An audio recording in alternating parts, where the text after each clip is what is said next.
আসসালামু আলাইকুম। আজকে আমি পাগলা মসজিদ থেকে কিশোরগঞ্জ গুরুদোয়াল পর্যন্ত চারপাশের ভিডিও করছিলাম। অসম্ভব সুন্দর ভিউ আসছিল, তাই আপনাদের দেখার জন্য ভিডিওটি শেয়ার করলাম। কিশোরগঞ্জ শহরটা আসলেই অসম্ভব সুন্দর। আপনারা যারা ঘুরে দেখছেন তারা হয়তো জানেন, অসম্ভব সুন্দর একটা শহর কিশোরগঞ্জ। চারপাশের পরিবেশটাও খুব সুন্দর এবং গুরুদয়াল কলেজ, মুক্ত মঞ্চ তথা সব কিছুই খুব ভালো লাগে ঘুরে দেখলে। আমাদের পাগলা মসজিদ চিনে না বাংলাদেশের মধ্যে এমন কেউ নাই।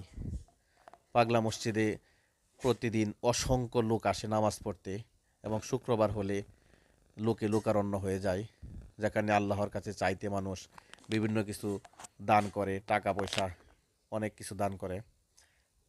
3 মাস পর পর এখানে দান বাক্স খুললে দেখা যায় কোটি কোটি টাকা পাওয়া যায়।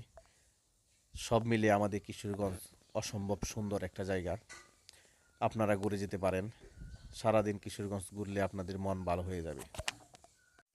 কিশোরগঞ্জ মুক্ত মঞ্চ এখন সকলের কাছে পরিচিত, যেখানে প্রতিদিন অসংখ্য ছেলে মেয়ে এসে ছবি তুলে, বসে আড্ডা মারে, বিভিন্ন সময় কাটায়। খাবার দাবার থেকে শুরু করে সব কিছু এখানে পাওয়া যায়। সন্ধ্যার পরে প্রচুর মানুষের আনাগোনা এখানে দেখা যায় এবং ছবি তোলা থেকে শুরু করে ভিডিও করার মধ্যে ব্যস্ত থাকে সবাই। আপনারা চলে আসেন।